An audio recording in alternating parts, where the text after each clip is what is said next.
我希望女生在我喝酒的时候可以做我的警报器，就提醒你不要喝多了，是吧？啊，张震，我不会做你的警报器，我会做你的挡箭牌，因为我比较能喝吧，有点凡尔赛。那你能有多能喝？一般你能喝多少？我白酒一般半斤起步。那你不行。哎呦，我的天哪！这个对话短短2句是刀光剑影啊！我跟你说，在喝酒的时候认怂不丢人，一点儿不丢人。你看，我帮你问一下，台上超过这个酒量的女生举手，我看看。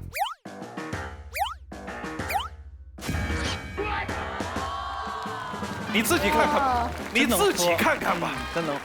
所以陈明，我告诉你啊，哎呀，真的是女性的身体的耐受力，全方位的超过男人，绝对的。包括酒精的耐受。要说平均寿命为什么长那么多？哎，对啊，那女人活那么长，对吧？男人嘎嘣儿就没了，对吧？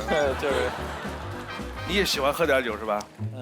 因为我一般喝酒呢，就是在喝第1杯酒的时候难以下咽，但是第1杯酒喝下去之后，后边就无法控制。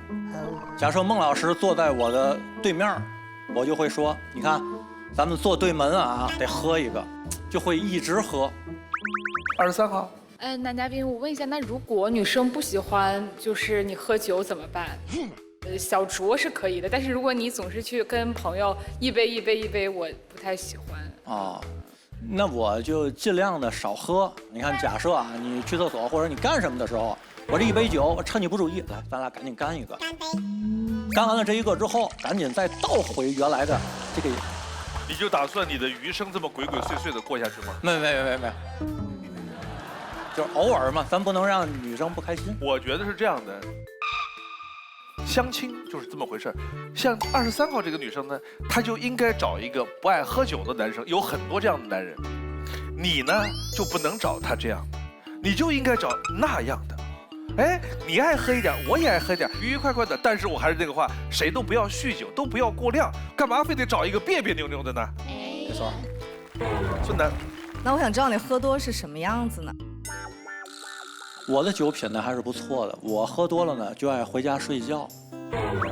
我跟你说一个酒品，陈明老师在这个上面，我觉得是个在我心目中特别好的，他酒量真的一般，是属于及格线以下很多的那种。但是我跟他有一次喝酒，他有一个细节，一开始说不喝，几杯一下去，怎么一说到激动了，拎着一壶说，哎，咱们弄一壶吧。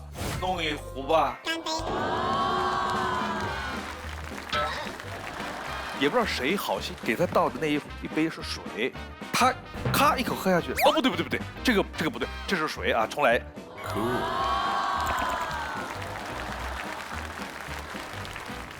他不说谁知道？他是真的想喝酒。那个时候真喝多了，那一般没喝多也不能干这么傻的事儿，我天！就是在喝多了的时候，我们看出了一个优秀的人品是这样啊。